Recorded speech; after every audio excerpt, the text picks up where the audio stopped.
What's going on, guys? Welcome back to Comic Source. My name is Billy, and today we're going to be talking about WandaVision Episode 8. So the episode kicks off with the Agatha trials, which are kind of modeled after the old school Salem witch trials, but rather than her just being a witch, and that's why rather than her just being a witch being the reason that they're burning her at the stake, it's because she's more powerful than them and she's practicing dark magic. And then after they try to contain her and then she releases the magic back towards them, it kind of looked like she might have absorbed their life. And maybe that's the reason she's lived for so long. And of course she snatches her mom's pendant that she had been wearing the whole time throughout the show. And I did see earlier today that there are rumors of an Agatha show coming to Disney+. So maybe we'll get some more scenes in that era of the MCU. But then we come back to the present day where Wanda gets absolutely schooled by Agatha. And her banter about Wanda kind of being amateurish makes me think that it might be a possible setup for Doctor Strange to be her tutor into some deeper knowledge of her magic. And the way that she was describing Pietro, as she called him, I'm still kind of curious about that because she didn't leave out the possibility that she did snatch him from a different universe rather than it just being a random person and Marvel is just messing with us.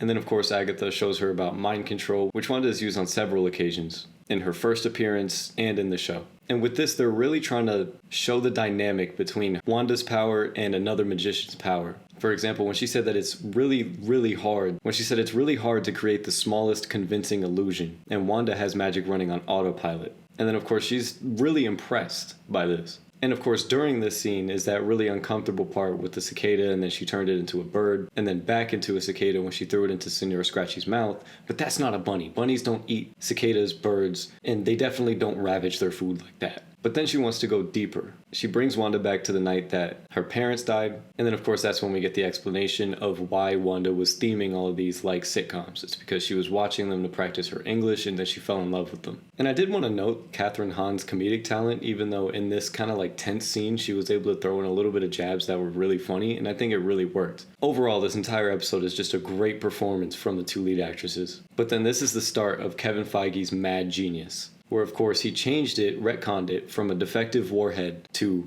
a probability hex that Wanda set upon herself. And then of course Agatha called her a baby witch, meaning that she does have these powers dormant when she's a kid, aka X-Gene, which is where we move on to the Wanda trials, where they say that not one subject survived interaction with the Mind Stone. Of course, they didn't really know it was the Mind Stone back then, but still. And that could quite possibly be because they did not possess the X-Gene. And then, of course, she opens the Mind Stone and Scarlet Witch comes down. I have two theories as to what that could have actually been. It could have just been the entity of Scarlet Witch coming down, or the Mind Stone showing Wanda her fully realized self. And then, of course, when we go back into her cell, I guess, on the TV we hear, "I'm putting my babies to sleep, that's why." Call back to the episode where she was trying to put her twins to sleep. And then that's when we get the line from Agatha where she said what would have died on the vine, amplifying the fact that she always had this power, it was just dormant. And then we go into the most depressing scene in all of the MCU, where because of this entire scene, they need to give Elizabeth Olsen an award immediately. And of course, Vision delivers the best line I've ever heard in my life. "What is grief if not love persevering?"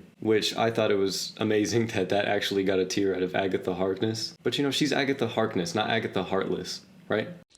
Oh, brother, this guy stinks! And then that's when we transfer into the scene where Wanda busts into S.W.O.R.D., which the entire time we were led to believe that she stole the body, which is actually just a fiction manufactured by Hayward. And then she busts into his office, and he starts saying all of the wrong things on purpose because he wants her to jump down there and try and bring him back online. That's his whole goal, is to try and bring him back online, which again is violating his will. And of course, as he said, it's in direct violation of Section 36B of the Sokovia Accords. And then just another reason why Elizabeth Olsen should get an award for this immediately. Just a perfect delivery of the "I Can't Feel You" with the same music that played when Vision died in Infinity War, just hinting in the background. It was gorgeous. And that's when we go to Westview. And we see all of the citizens of Westview that turn into characters in Wanda's show. And they're all in sorrow because, we're not that far from the blip. Their lives were pretty much just shattered. And the whole time I'm thinking, okay, I guess cool, we're in the town, but why here though? And then of course they give us the perfect reason.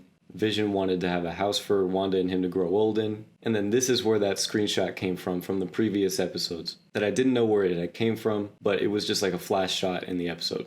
And then that's when we get that line from the trailer, the Wanda welcome home. And at this point, Agatha figures out what Wanda really is. She tells her that this magic that she's using is chaos magic and that she is the Scarlet Witch, which makes me really happy because I'm now 1 for 100 on theories correct. I got one thing right. let's go, because they hinted in an earlier episode that she did not have a nickname or an alias or anything, and I tried to predict that she was going to get crowned the Scarlet Witch. So points for me. And then of course we get the mid-credit scene with the negative vision. And why did they have to introduce a scene of the team is ready? I mean, thinking about the Fantastic Four, I'm on the edge of my seat here. They're funneling Wanda's magic from the missile into negative vision to be able to power, which again, violation of section 36B of the Sokovia Accord and Vision's living will. Now this could be a possible setup for a merge between the Hex Vision, which I see kind of as his soul, and negative vision, which I kind of see as his body. And also negative vision kind of just looks like a blank canvas that's meant to be painted with Vision's soul. Or maybe it's the other way around and he's meant to look soulless. But this also has me thinking about the cameo that Paul Bettany was referring to in 4 separate interviews where he said that he got an opportunity to work with an actor he wanted to work with his whole life, never gotten to work with him before, and it was fireworks on screen. He's never worked with himself before. And if that's the cameo, I really am going to be disappointed just in that aspect. I don't know why he would push it like that if it was just a twist like that, because I mean either way it's cool. I was just kind of expecting a different character, like perhaps a Doctor Strange or a Magneto or Professor X. And I want to know where the Hex Vision is, because I guess he just flies very slow unless Agatha has him captured as well. And where is Monica? Where is she being held? And then are the kids even real? And also, where's Darcy? Is she still at a red light? I don't know. There's a lot of questions that are going to be answered in the next episode, hopefully. And I do believe that we'll get a mid-credit scene with Doctor Strange that sets up Multiverse of Madness that comes out in 2022. But that's going to be it for today's video, guys. Like and subscribe if you enjoyed. Let me know what you thought about this episode in the comments below. Peace.